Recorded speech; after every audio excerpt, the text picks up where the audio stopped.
తెలుగు జాతి పరువునంటారా కీర్తినంటారా మీరే అనుండ్రు కానీ మన రాజ్యసభలో ఎలిగిపోయేతాడు చేసిండు చూడు మన ఇజ్జత్.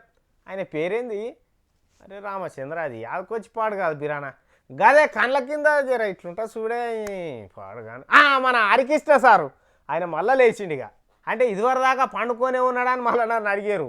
ఒక్క కాలు మీదనే లేచిండు. కాళ్ళు గడిగిన బావ మీదకే కావాలంటే పాండ్రికి చూపిస్తా. తెలంగాణ ఉద్యమం మీద రకరకాల సిద్ధాంతాలు కనిపెట్టి కావు కావు కావు అంటున్న చంద్రబాబు సార్కు బొమ్మడిది హరికృష్ణ భలే జలకిచ్చిండువా.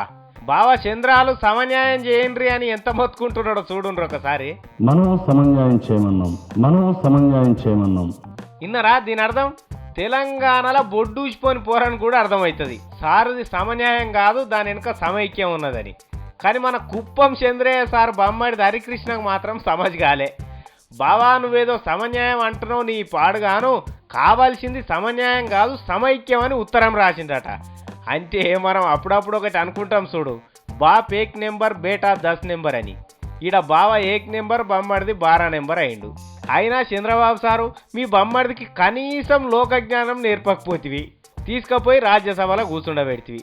నువ్వు చెప్తున్న సమన్యాయం మర్మమేందో తెలుసుకోలేకుంటున్నాడు.